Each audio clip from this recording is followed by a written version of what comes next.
Hai, Assalamualaikum. Bagi, apa beza cermin depan double layer dengan cermin pintu ataupun cermin belakang single layer? Mari. Untuk cermin depan memang dua layer. Daripada kilang, factory, production buat memang cermin depan dua layer. Kenapa dua layer? Sebab kalau berlaku apa-apa kemalangan, dia protect orang kat dalam. Faham ke faham? So, kalau cermin depan dia pecah macam ni. Ini pecah sebab kena barang lah. Macam mana pun sifat cermin kereta ni terdedah. Panas hujan. Kalau pecah mesti ada kena barang. Dia tak boleh tiba-tiba pecah. Cuma macam kereta ni kau boleh tengok. Dia pecah sebab kena barang, ada barang jatuh. Boom, dia pecah kena kat sini. Okey? So biasa kalau pecah dia crack je kan. Itu dua layer. Dia crack panjang macam mana pun kau tetap boleh pakai. Cuma mata kau sakit lah bila kau bawa kereta. Dapat ke dapat?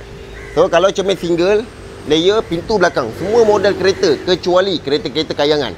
Dia cermin keliling memang double layer.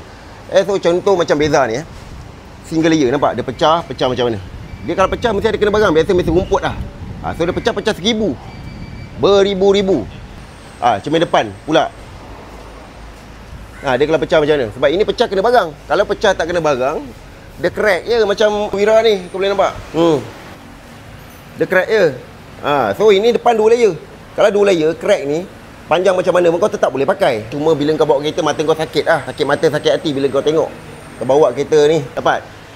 So kalau pecah macam gini, kau ada duit ke tak ada duit, kena cari duit bang. Sama juga kalau pecah teruk macam gini, barang jatuh, ada duit tak ada duit, kena cari duit bang. Dapat ke dapat guys? Kalau belajar sesuatu, komen dekat bawah. Bagi.